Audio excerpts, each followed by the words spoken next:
Hello, everyone. It's Charlton, and they've identified the shooter from the shooting at YouTube headquarters earlier today, who died from a self-inflicted gunshot wound, and four other people were injured, three by gunshot wounds. One male was, I think, in critical condition, another female was in serious condition, and another person was in fair condition, and then a fourth, I think, had twisted an ankle or something like that. But the shooter, who they've now identified, um, turned the gun on herself. To the best of my knowledge, I think that's what I mean. Everyone's reported it that way at this point, and her name is Nasim Aghdam. But initially, this was reported as some kind of domestic dispute between um, her and a boyfriend. But I think that's completely inaccurate now, and now they're reporting that she was, she had a beef with YouTube and her YouTube channels.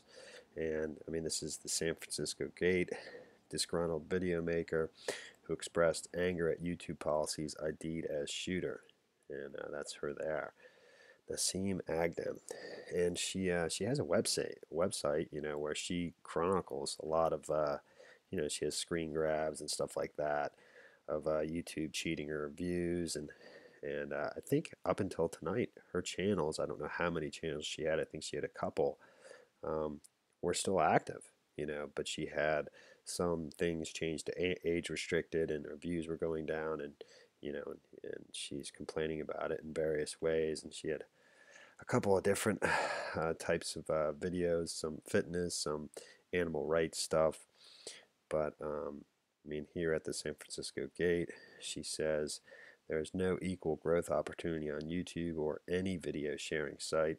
Your channel will grow if they want it to, Ogden wrote. YouTube filters my channels to keep them from getting views.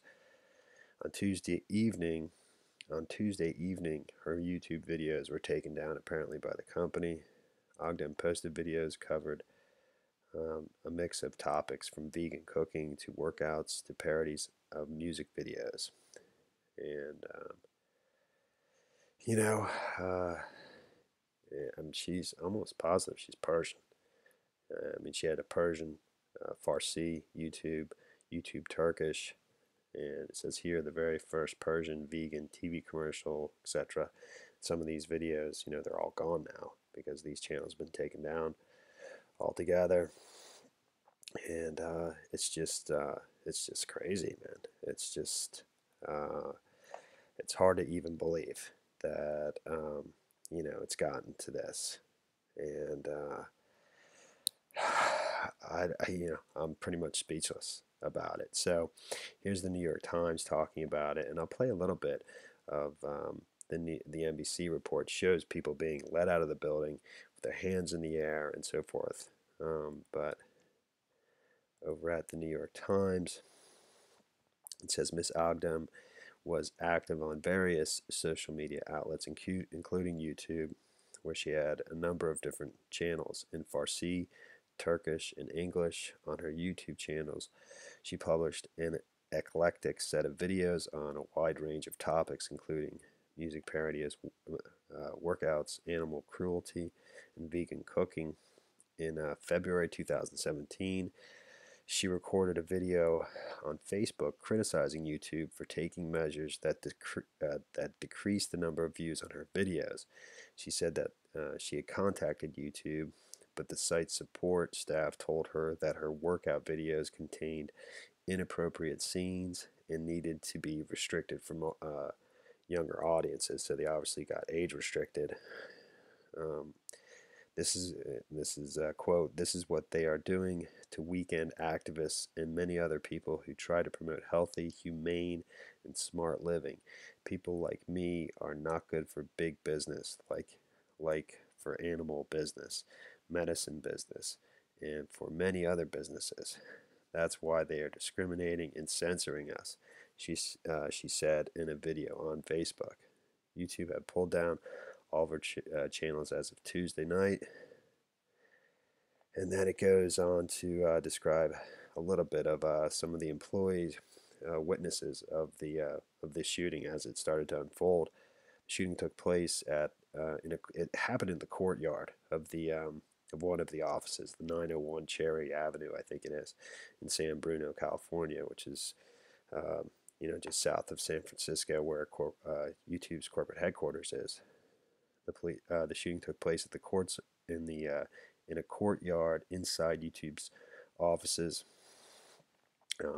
Those offices, like other Google facilities, maintain light security with employees using badges to go through security gates or doors. Usually the main lobby is attended by a receptionist. There are no visible metal detectors or armed guards. And down here, Zach Voorhees, 37, a senior software engineer at YouTube, said in an interview that he had been sitting at his desk when the fire alarm went off. He grabbed his electric skateboard and headed for a back exit. As he rode down a gravel hill, he heard someone shouting and saw a man lying motionless in the office's outdoor dining area. That's the courtyard. He had a red spot in his stomach, and he was lying on his back, not moving, Mr. Voorhees said. I saw the blood soak through his shirt. About 25 feet away from the victim, he said, a man was shouting, "Come at me." Mr. Voorhees thought the man was the attacker, but he did not see a gun and said it was possible that the man had actually been taunting the shooter. Weird. A moment later, an armed police officer entered the patio area, and Mr. Voorhees quickly left, he said.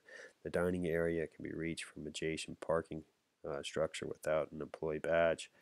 I think that's how the shooter got there. They got to the courtyard from the parking area and didn't have to go through, a door that requires a badge to get open it. I guess, I don't know.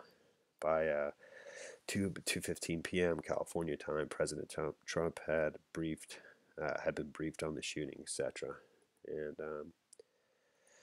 again, here's this woman's video page, and she's here talking about, for my revenue for 300,000 views was 10 cents. YouTube filtered my channels to keep them from getting views. This is January 15th, 2016, October 14th, 2016.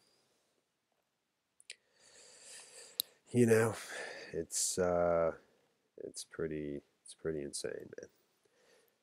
And let me play this just so you get an idea of the chaos at the scene. Today, terror inside YouTube headquarters. Shots fired just before 1 p.m. We have a report of subject with a gun. They heard 7 to 8 shots being fired. Police storming YouTube alongside fire and SWAT teams as employees escaped with their hands up, then patted down. Police say the shooter was female and used a handgun. Multiple law enforcement sources tell NBC News she died at the scene. We did transport 4 victims to the hospital for treatment. 3 of those victims had suffered injuries as a result of gunshot wounds. The 4th victim, I believe it was an ankle injury, suffered trying to get away or flee the scene. They identified a female in a white shirt. That's the one we have down in the center court area with the gunshot wound in the chest. At least 20 shots. First time it was 3 to 4 shots. Second time, it was 10 or 11 shots, non-stop. One YouTube employee running for his life, saying, "I looked down and saw blood drip and stairs." The focus is on this outdoor dining area with red umbrellas and chairs knocked over. Police seen placing markers on the ground. Google, which owns YouTube, saying it is coordinating with authorities. Patients have been transported to Zuckerberg San Francisco General Hospital. Senior law enforcement officials tell NBC News the suspect is a woman in her mid-30s, and the motive appears to be a domestic dispute. There's no connection to terrorism. Of the 4 patients transported to the hospital, 1 is in critical condition. Lester. So, and that's from earlier. So I'm almost certain that domestic dispute report is completely, is just that's what they thought initially, and that's not the case at this point. And that's that's pretty much the story there, man. It's absolutely crazy. All right, thanks for watching my videos. Please subscribe to my channel. Give me a like down below, and I'll see you in the next video. Later, man.